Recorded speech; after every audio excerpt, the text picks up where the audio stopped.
ಏನಪ್ಪ ನಾಗಪ್ಪ ಹೆಂಗ್ ನಡೆದೈತಿ ಆರಾಮೈತಿರಲ್ಲ? ಏನ್ ಸಂಗಪ್ಪ ಹಿಂಗ ಏನ್ ಮಾಡ್ತೀವಪ್ಪ ಅವ ಶೇಂಗಾದೆಣ್ಣಿ ಶಂಕ್ರೂನ್ ಮಗ ಡಿಗ್ರಿ ಮುಗ್ಸನತ್ತ ಇಲ್ಲೇ ಕಪ್ ಕಡೆಕ್ ಹೋಗಾನಪ್ಪ ಊರಾಗ. ಹೌದಾ? ಹೌದಪ್ಪ ಇಲ್ಲೇ ಹೋಗಾನತ್ತ. ನಮ್ಮ ಮಕ್ಕಳು ಡಿಗ್ರಿ ಮುಗಿಸಿ ಬೆಂಗ್ಳೂರ್ಗೆ ಹೋಗಿ 50 ಲಕ್ಷ ರೂಪಾಯಿ ಪ್ಯಾಕೇಜ್. ಹೌದೌದು. ನನ್ನ ಮಗ ಬೆಂಗಳೂರದಾಗ ಸಿಸ್ಟರ್ ಇಂಜಿನಿಯರ್. ಎಷ್ಟಿದ್ ಪಗಾರ? ಪಗಾರ ಈಗ 30 ಲಕ್ಷ ಐತಿ ವರ್ಷಕ್ಕೆ.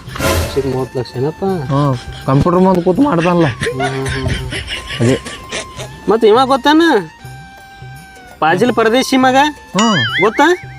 ಗೊತ್ತೈತಿ. ವಿದೇಶಿ ಹುಡುಗಿ ಜೊತೆ ಓಡೋಗೇನತ್ ನೋಡಪ್ಪ. ಹ್ಞೂಪ್ಪ 2 ತಿಂಗಳು ಆಗ್ತಿತ್ತು ಈಗ ಓಡಿ ಹೋಗಿ.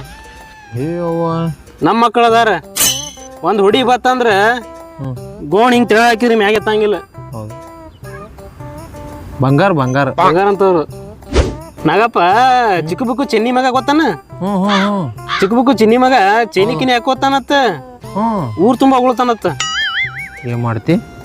ನಮ್ಮ ಮಗನ ಅದಾನಪ್ಪ. ಒಂದ್ ಅಡಿಕೆ ಒಳಕಂಗಿಲ್ಲ, ಒಂದು ಸೋಪ್ ಹಾಕೋಂಗಿಲ್ಲ ಬಯಾಗ. ನಮ್ಮ ಮಗನೂ ಹಂಗೆಪ್ಪ. ಬಂಗಾರ ಅಂತವ್ರಲ್ಲ ಸಂಗಪ್ಪ. ಈಗ ಕಾರ್ ಭಾಳ ಸುಮಾರು ಐತಿ ಸಂಗಪ್ಪ. ಹೌದು ಹೌದು ಹೌದು. ಮೊದ್ಲಿಂತರ ಏನಿಲ್ಲಪ್ಪ ಈಗೆಲ್ಲ ಮೊದಲು ಹೆಂಗ್ ಹೋಗ್ತೇವೆ ಒಂದು ಚರಿಗ್ಯಾಗ ನಾವು ಇಬ್ರು ಹೋಗಿದ್ವಿ. ಹೌದೌದು. ಈ ಬಕೆಟ್ ಗಟ್ಲೆ ನೀರ್ ಐತಿ ಈಗ. ಹೌದೌದು. ಆದ್ರೆ ಹೋಗೋರಿಲ್ಲ.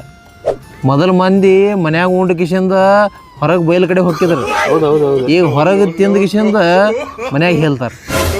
ಹಂಗೆ ಆಗೈತಿ ಈಗ. ಮನ್ಯಾಗ ತಿನ್ನೋದು ಮನ್ಯಾಗ ಹೇಳೋದು ಹಂಗೆ ಆಗೈತಿ.